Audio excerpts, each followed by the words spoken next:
All right. Good evening. Today we're going to be learning Maseches Bava Basra Daf Kuf Tes, and as well Kuf Yud Amud Aleph down to the 2 dots, 6 lines from the bottom.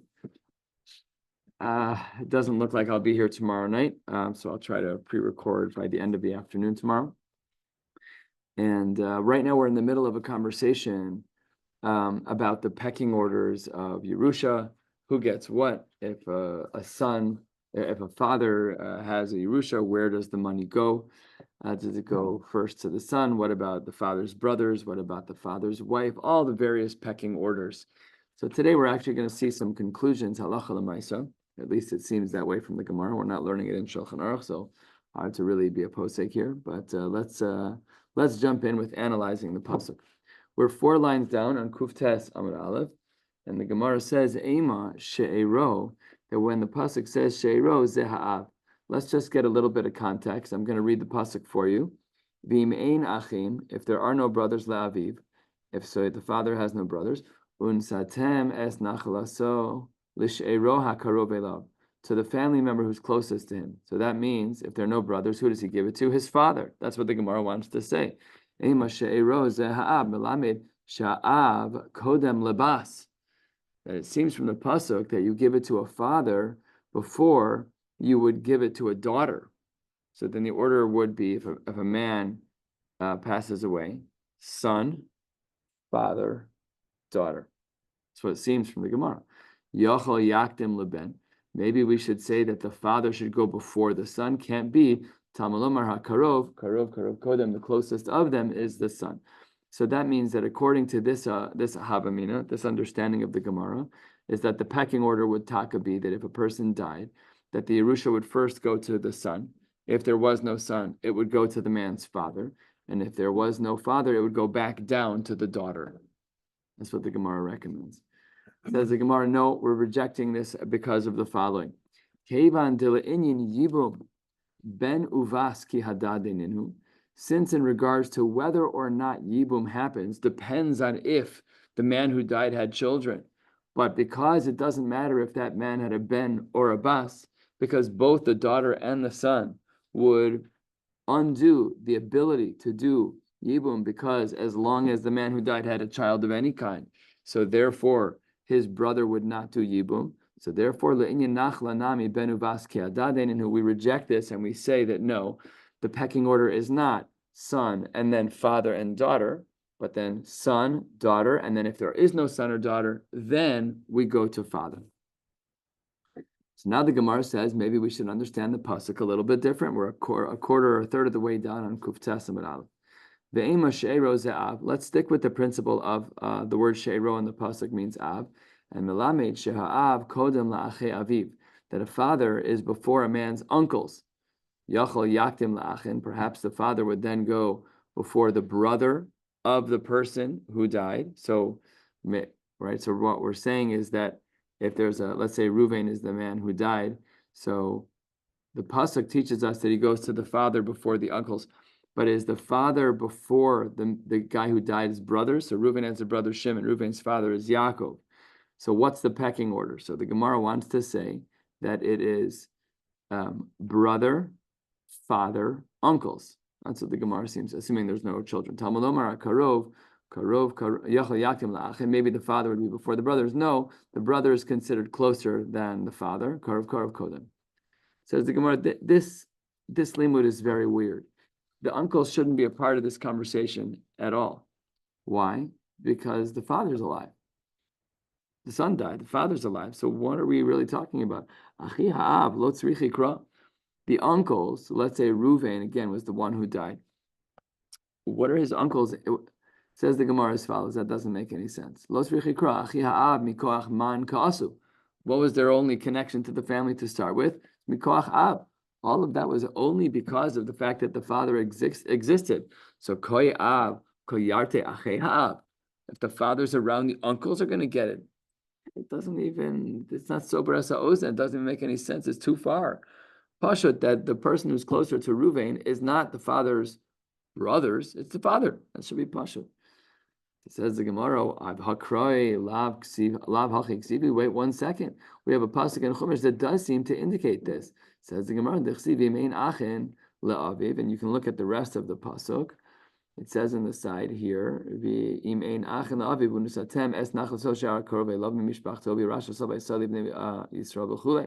so that means it could be any family member, maybe even his brothers. Says the Gemara, it's not that they're not in the pecking order, they're just not before the father. And really the psukim were not written in perfect pecking order the way that we need it. Therefore, in conclusion, and then we're going to see another Makom that bolsters this. The pecking order that we have learned so far is that if a man dies, the first Yoresh is the son, the second Yoresh is the daughter, the third Yoresh is the father, and then we move on to uncles. That's what the Gemara seems to say over here. And V'hai Tana, there's another source in the Tana that Ma'asi Lamehacha. We learn the same idea. It's son, daughter, father. We learn this as well from a Brisa de Tanya. As Zu Darash Rabbi Shmuel B'Reb Yossi, the Gemara says that we learn this from a brisa from Rabbi Yossi. Ish ki amusu ven ein lo. This pasuk is in Bamidbar Kav Zayin as well. I'll read the whole pasuk. Vel b'nei Yisrael tedaber lemor. Tell the Jewish people. Ish ki yamus. If a man dies, uvein ein lo, and he doesn't have a son, va'avartem es nachalaso levito. Now, actually, the Gemara only says v'gomer. We actually need the rest of the pasuk of va'avartem.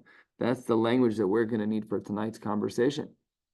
So the Gemara says, the pasuk says that if a man were to pass away and he doesn't have a son, it goes to the daughter. But makom bas atamavir nachla min ha'av. You skip over the father. But if it's the father, then we give the father and not the uncles, right? So it says the Gemara, b'makom bas atamavir nachla min ha'achen. Maybe in regards to the daughter, b'makom bas, you do give it to the brothers of the father. And you never skip over the father when there's a daughter, meaning even the father would go before the daughter. In Cain, lo nichtav rachman of ha'avartem. And with this, the Gemara concludes its articulation of this second Makom, that really the daughter comes before the father. So let's just review the punchline, and then we're going to compare and contrast our two Mari Makomos. The punchline is like this, so far from what we've learned today. When it comes to Nachala, the son goes first. After the son is the daughter. After the daughter is the father. After the father, we move on to other concentric rings of family members. That's what our Gemara says. But our Gemara presented that there are two different Mari Makomos. One is the pasuk of She'ero, and one is the pasuk of Ha'avartem. So on the top of Kuf Testament base, 3 lines down, the Gemara wants to know, what does the Shita who holds that we learn this from V'ha'avartem do with She'ero? And what does the Shita that says that we learn our pecking order from She'ero do with V'ha'avartem? And the Gemara teaches a couple of interesting halachos, 3 lines down. Says the Gemara, listen to Tanya. We needed it for the following brisa. The pasuk says that She'ero is used for something else. She'ero zu ishto, melame she'abal yoresh es ishto, that a man is yoresh his wife. According to those who hold, this was the first presentation of today, that we learn that the daughter is part of the pecking order before the father from She'ero. What does the pasuk of Avartam teach us? It says the Gemara, the Brisa teaches us, Rabbi Omer, B'chula ne'emar bohen nesina. In almost all cases of Yerusha, it says nesina. Bekan, by the daughter, ne'emar bohen ha'avara. A different language. The pasuk says v'ha'avartem. It says the Gemara, she'ein l'cha ma'aver nachal mishevet l'shevet elabas. The only time that a Yerusha can cross from one biblical shevet to another biblical shevet, from Yehuda to Binyamin, whatever the case may be, that's only in regards to a daughter, because she can marry someone from another shevet. And therefore, holuvano baila yorshin osa, because her son and because her husband can be yoresh her, so she might have gotten nichse malug nichse son barzel from Shevet Yehuda, from her father, but she married into the Levi family, whatever the details are. But if she dies, then the Yerusha goes to the other shevet. That's where the language of ha'avartem comes in. So, the whole point by Slavka that her father's family came back and said it's not fair that it's moving. And then Moshe Rabbeinu asked Hashem, and he said, yes, if daughters are Yoresh, they have to marry within their Shevet. For exactly this reason. But we're not talking about a daughter being Yoresh. We're talking about a husband being Yoresh the daughter. We're not talking about the daughter getting a Yerusha. We're saying that if a woman dies and she has Nechse, whatever, so the Yoresh is her husband from another Shevet. It does move. You're saying the reverse. You're saying the flip is that when she gets a Yerusha, if she's the boss, then things change. But in this case, she's the Isha. And if she dies, then her Yerusha goes to her Baal. I think that makes sense. It feels a little bit like Yevamos to me, if I'm going to be totally honest. But yeah. What? Okay. All right, and then the Gemara points out a little bit of a concern, which is that the pasuk of She'ero, which is the pasuk that we started with today, when it says the word She'ero HaKarov Elav, we made an assertion in our Gemara when we started that was talking about the father. So the Gemara says, Me'ichatesi, that She'ero means father. We just saw an example where She'ero means Ishto. So how do you know what it means? Umimai de She'ero zeha'av. If you want to say dechsiv because she'ar avichahu, because in the laning that we just read, she'ar avichahu is a pasuk in Vayikra, ervasa chos avicha lo segale, they're erva of your father's sister. So there the Gemara says that's she'er avichahi. So maybe we should say that because she'er avicha here is talking about a father, therefore in our case she'ero is talking about a father. Says the Gemara, well, I could easily bring you a mari makom the other way, ema. She'ero ze'ha'im, because the chsiv she'er imchahi, because in another pasuk in Vayikra, ervas achos imcha lo segale, also talking about an ant, ki she'er imchahi. So we see that the word she'er, from a pasuk from perspective, from looking at the verses themselves, we see she'er is associated both with avicha and imcha. So therefore, how do you know that she'ero in our pasuk is talking about an ab, lav dafka? So Amar Rava, Amar Kra, mimishpachto v'arashosa. The reason we know that She'ero is talking about the father is because of the pasuk of mimishpachto v'arashosa. This is a pasuk in Bamidbar. It's our pasuk that speaks about She'er. And the pasuk says, Untzatemes nachlaso li She'ero akarov elav mimishpachto, from his family, v'arashosa. Take a look at this drasha. Mishpachas av kruya mishpacha. The family of the father is called family. Mishpachas aim eina kruya mishpacha. The family of the mother is not considered mishpacha as it relates to Yerusha. So therefore, when the Yerusha is kicking in, it doesn't follow the mother's side of the family. It's always going to be on the father's side. We learned this already. If you have two brothers, this was an example in our Mishnah. If you have two brothers of one father, so then those two brothers are Nochlin and Manchilin. However, if you have two brothers of a mother and they have different fathers, then Ein Nochlin be'ein Manchilin. So therefore, this raya is a beautiful raya. That's why we know She'ero is not talking about the mother, because we don't follow her mishpacha as it relates to Yerusha. The Yerusha stays on the paternal side of things. How do we know the mishpacha always follows the male side? This pasuk is found 100 times in the Torah, not literally, but conceptually, in the very beginning of Bamidbar, my brother's bar mitzvah parsha. So Howard lanes this all. I remember as a little kid, I was 6 at his bar mitzvah, but I used to know like probably half of the laning of Parshas Bamidbar. Now I don't know anything more than the first few psukim. But this pasuk is clear that we follow the father. We follow the father. That's how we know that She'ero is talking about the father. It says the Gemara, Mishpachas aim eina kriya mishpacha.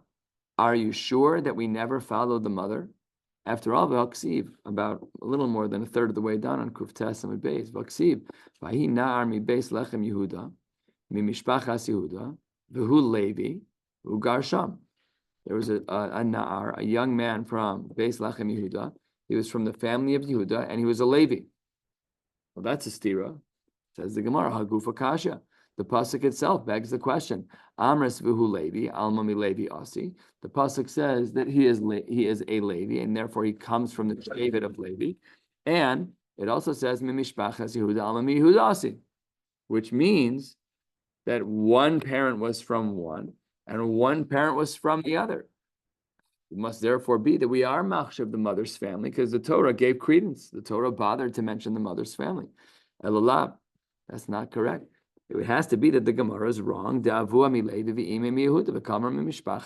So therefore we see that sometimes a mother's family is registered, and perhaps we should question our assumption that the word she'ero only applies to the av, like we've been saying. Perhaps it should also apply to the aim. The Gemara says, no, you misunderstood the pasuk. When the pasuk says Levi, it doesn't mean that he's from Shevet Levi. It means that his name was Levi. We're referring to a specific person here by the story of Pesel Micha, a horrible story in Klal Yisrael's history, in Sefer Shoftim, where Micha held on to a Pesel, a story for another time. So therefore, the Gemara is trying to question, well, therefore, maybe we should say that Mishpacha follows the mom. Amar Rava bar Rav Chanan lo, Gavra, the Shmei Levi, the guy's name was Levi. So really, the father's name, family was Yehuda. The mother, we just don't know. And the guy's name was Levi. So that's a great way to wriggle out of it.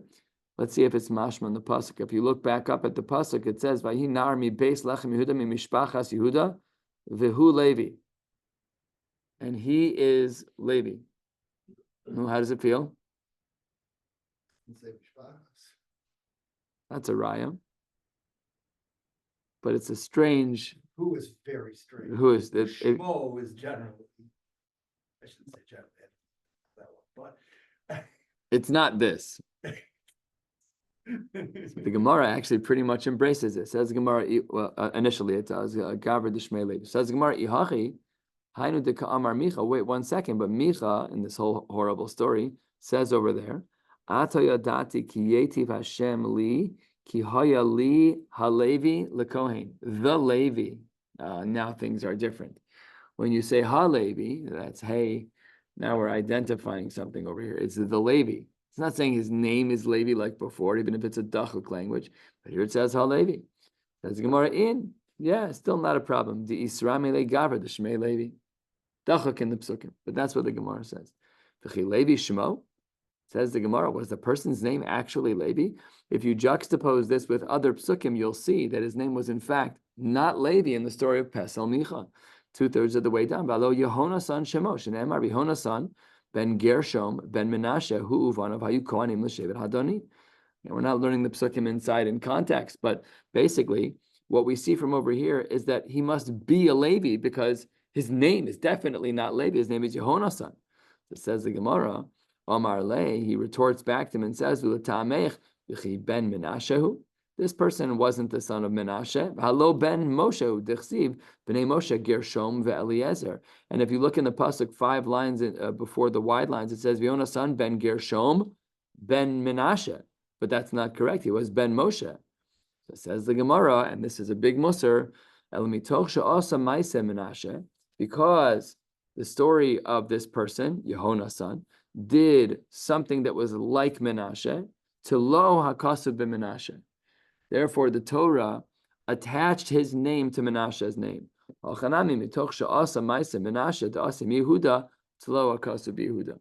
Therefore, we attached it to Yehuda because Menashe was from Shevet Yehuda.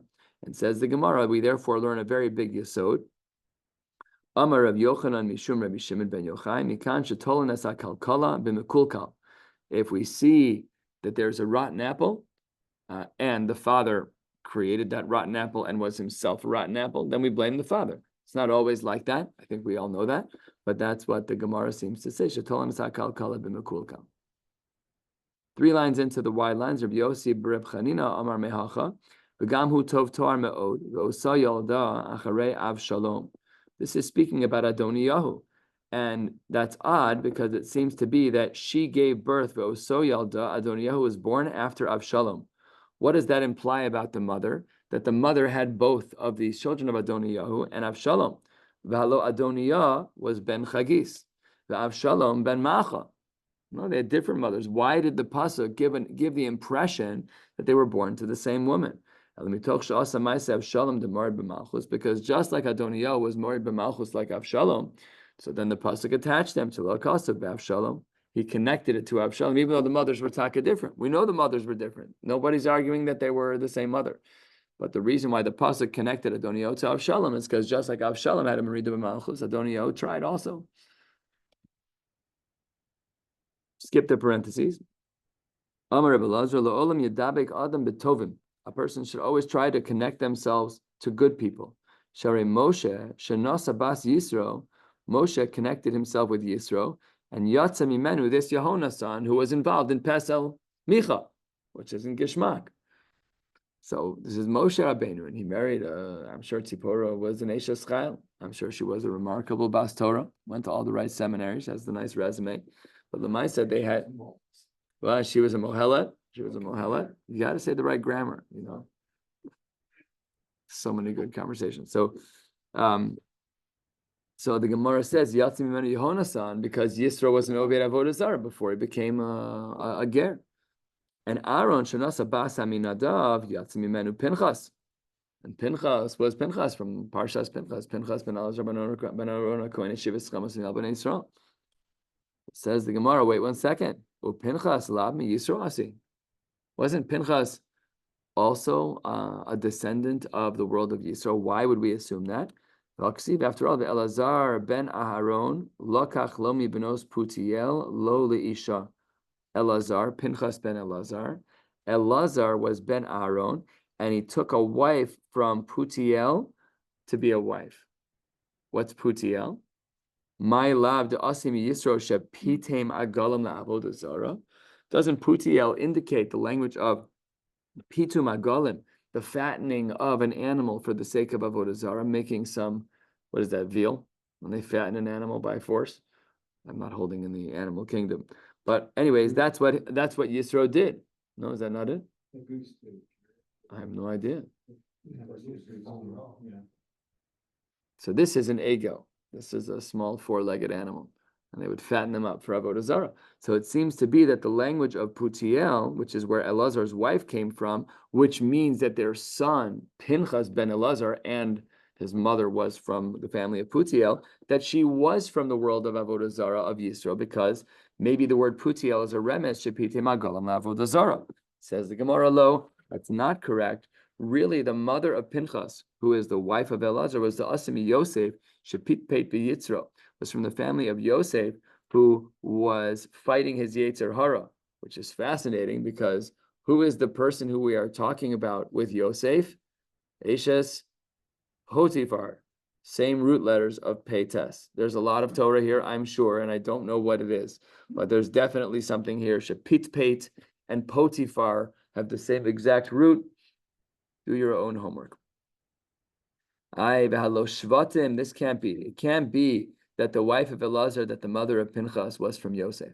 Because says the Gemara, 2 lines from the bottom of Kuf Testament Beis, V'alo Shvatim, B'vazan oso, Ve'omrim, Ra'isem ben Poti zed. Did you see this guy, referring to Pinchas, Ben Shapitem Avi Imo, Agolim La'avodah Zarah, this guy whose mother's father, namely Yisro, was fattening a golem for avodah zarah. Yarog nasi shev. All of a sudden, he became so chashiv. He could be the kanai that was heishiv eskamosim al bnei Yisrael. So, what do we see from this bullying, whatever you want to call it, that people were making fun of Pinchas on the field, on the soccer field, and they said, "Hey, isn't this guy's mother's father the shegitz who was being mefateh magalos for avodah zarah?" So, what do we see from here? That he's not from. She's not from Yosef. Because how were they making fun of him? They were making fun of him with the adage of Shepitem Avodah Zarah. That's what the language of Putiel meant. So therefore, we see that really, that the wife of Elazar, the mother of Pinchas, was Taka from Yisro. It says the Gemara, you're right, but it wasn't so clean like that. Top of Kuf Yud Amud Aleph, Ella I avuha deime mi Yosef. If the father of the mother was from Yosef, then ima deime mi Yisro, meaning the mother of the mother of Pinchas, the wife of Elazar, had 2 parents. One was from Yisro, and one was from Yosef. That's why all the psukim make sense. So Ella I avuha deime, top line, deime mi Yosef, ima deime mi Yisro. If the if the mother's father was from Yosef, then the mother's mother was from Yisrael, or the reverse. And Dekanami, the Gemara says, I can actually bring a raya for you that this is true. Beautiful textual raya, a little drushy, but definitely gets the job done. Dechsiv mi benos putiel tarte, plural, 2 putiels, which means one drasha is Shepit Beit V'Yitzhahara, drasha by Yosef. The other is Shepitain Ega Lavot Zara, shows that they're from the family of Yisro. So the mother of Pinchas came from both families, a father from one and the mother from the other. So that's what it says, Tarte Shmamina. Okay, the Gemara says on Kuf Yud Amud Aleph that when you're going through the shidduch process, Amar Rava Hanose Isha Tzarch Sheyivdok Be'acheha, needs to check into the woman's brothers. That's always a good place to start. Everyone's analyzing their families now, and they're trying to decide if this makes sense. Shenemar vayikach Aaron es Elisheva bas Aminadav achos nachshon. Mimashma shenemar bas Aminadav eni yodesh achos nachshoni. We know the family tree. Don't need your help. So what was the whole point of the pasuk of adding in achos nachshon? Matam lomer achos nachshon mikan shenosi isha tzarch sheyivdok be'acheha. That if a man is going to marry a woman, you should look at the brothers. Tana rov banim domin le'ache ha'ein. Most of your children are going to be like the mother's brothers. When I read this Gemara, I was trying to compare myself to my mother's brothers. I'm quite similar to one and quite not similar to the other, like Yom V'Laila, very, very different. But my brother Abi Alav Hashalom was just like that other uncle, like very similar, kindred spirits. Who knows? The pasuk says, "Vayasuru." This is going back to our story in Shoftim about the story of Pesel Micha, and that Yehonasan was doing this some type of priestly work for the Pesel. So it says the Gemara based on a pasuk in Shoftim. The pasuk says, "Vayasuru sham vayomru lo mi hevi acha halom u'ma ata oseh bazeh u'ma lachafo." What are you doing here, Yehonasan? How could you even do this? Amr lo, what were they really saying to him? La mi Moshe ka'asis tichsiv be al tikrav halom. The pasuk is a play on words. Our pasuk in Shoftim says mi haviecha halom, which is a play on the words of al tikrav halom, which is a reference to a pasuk in Sefer Shemos talking about Moshe of shal na'alecha me'al raglecha. And then they said la mi Moshe ka'asis tichsiv be mazeh biyodcha. Another reference to Moshe, where they said to Yehonasan, "What are you doing here? You're a descendant of Moshe." Lami Moshe ka'asis tichsibe b'ata poim amodi madi tase koin la'avodah zara. Heichotesi. How could you, Yehonasan, who is a descendant of Moshe, possibly be involved in a priestly level with this Pesel Micha? How could that be? So he responded, and he had a svara. He was incorrect, but he had a real svara as to why he did what he did. The Gemara says, Omar Lahen. Kach mekublani mi beis avi abba.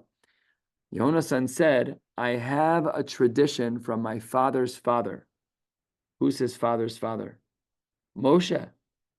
We said Yehonasan was the son of Gershom, who was the son of Moshe. So Avi Abba is Moshe Rabbeinu. Says the Gemara, La'olam yaskir adam atzmo le'avodah zara. Better to rent yourself out for avodah zara, ve'al yitztarech lebrios. You have to make sure, don't walk away yet, because you're all going to go worship the statue that stood outside this building for a couple $. Ridiculous.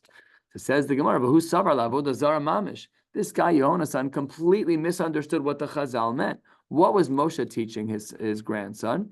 That yaskir adam atzmo la'avodah zara, true, but you have to understand what avodah zara means. Velohi, what's the right way to understand avodah zara? Ela avodah zara, avodah shezara lo.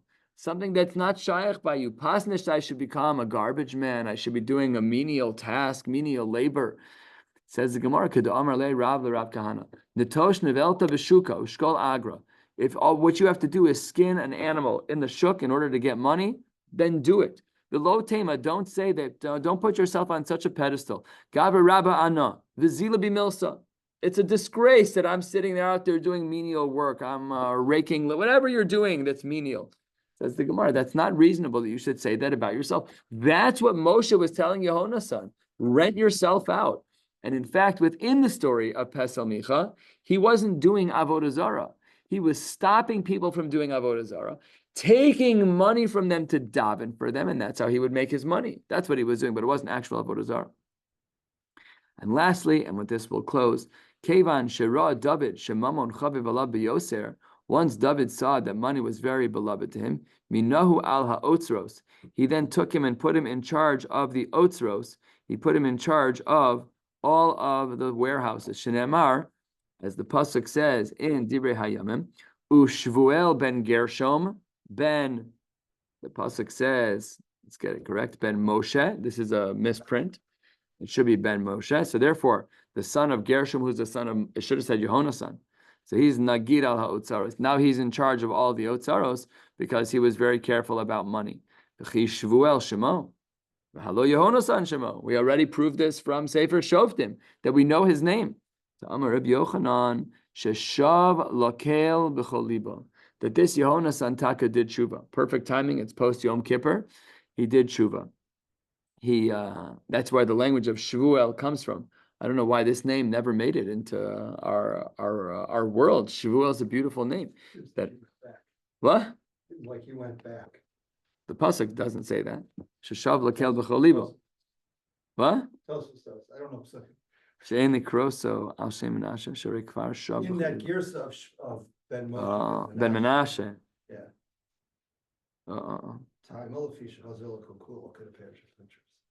What does hakuntras mean? That's a good question. Does that mean there was a Rashi on here? That was a lot. I don't know. We did see it, I think, once before in Tosus. Maybe they're referring to the Rashbam. Or maybe, yeah. What does the Rashbam say? Oh, it's very long. Yeah, exactly. Oh. I know. Yeah, I don't know. I have to spend time on it. Well, at least according to the basics, we'll be done in Kavschus for tonight that he did tshuva because it's the first day after Yom Kippur, and we'll figure out Tosos later. We'll stop right here. Emir Hashem, I'll make a recording for tomorrow. I'll try hard to do a blot and a half, but we will catch up so that when we get, well, one way or the other, we're only doing one blot a day on Shabbos, on Thursday, Friday, Shabbos, we're only doing one blot. Each one is 45 minutes before Mincha. We'll post the schedule, but tomorrow, no shiur. We're back in person on Tuesday. Wishing you all a beautiful night.